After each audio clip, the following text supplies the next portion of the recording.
Hello everyone, I hope everybody is doing fine.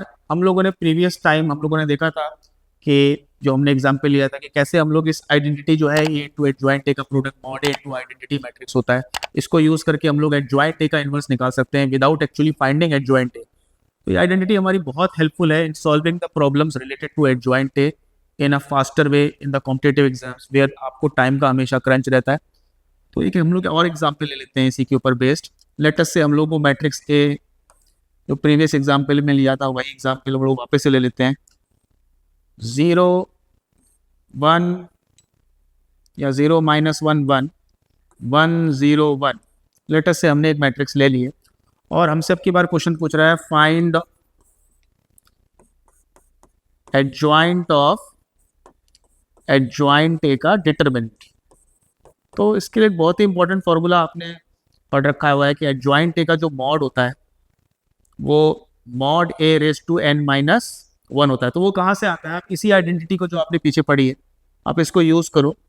आपको पता है कि ए और बी मैट्रिक्स का प्रोडक्ट अगर मैट्रिक्स सी है तो अगर आपको मैट्रिक्स ए और मैट्रिक्स बी का डिटरमिनेंट निकाल के प्रोडक्ट कर दो तो आपको मैट्रिक्स सी का डिटरमिनेंट मिल जाएगा।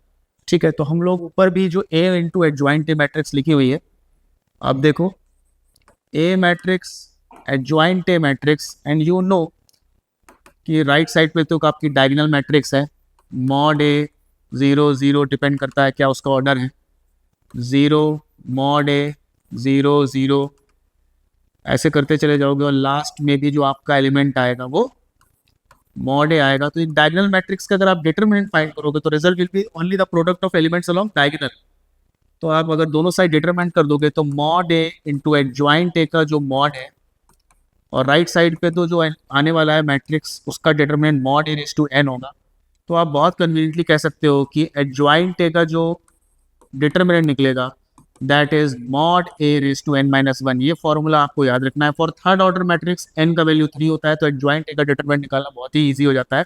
आप डिटरमिनेंट ऑफ ए का स्क्वायर कह सकते हो। बट आपको क्वेश्चन में adjoint A of adjoint A का मॉड पूछा है तो आप इसमें रिप्लेस कर दो मैट्रिक्स ए की जगह एडजॉइंट ए डाल दो।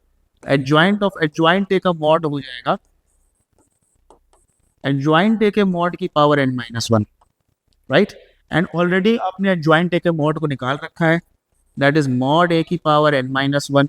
उसका पावर भी अगर आप n माइनस 1 करोगे तो n minus 1 when will multiplied with n minus 1 a raise to m raise to n का जो फॉर्मूला होता है आपने वो लगाया a रेज टू mn तो पावर्स मल्टीप्लाई हो जाएंगी। तो यू कैन कन्वीनियंटली से कि एडजॉइंट ऑफ एडजॉइंट ए का जो डिटरमिनेंट है that is mod A raise to n minus 1 का स्क्वायर। तो जो हमको प्रॉब्लम गिवन है उसमें n का वैल्यू थर्ड ऑर्डर मैट्रिक्स है तो 3 माइनस 1 टू 2 का स्क्वायर 4। तो आप कह सकते हो कि यहाँ पर आपका जो प्रॉब्लम पूछा गया हुआ है एडजॉइंट ऑफ एडजॉइंट ए का मॉड उसको आप बहुत कन्वीनियंटली कह सकते हो कि मॉड ए n का वैल्यू 3 डालोगे तो मॉड ए रेज टू 4 हो जाएगा। एंड मॉड ए कैलकुलेट करना तो बहुत ही सिंपल टास्क है। आप फर्स्ट कॉलम के अलॉन्ग अगर एक्सपैंड कर दोगे तो 1 यहाँ से -1 आ जाएगा प्लस 0 फिर 2 प्लस 3 5 5 माइनस 1 4। मॉड ए का वैल्यू 4 है आप यहाँ पे डाल दोगे तो 4 raise to 4 and that will be 2 raise to 8 which is I think 256।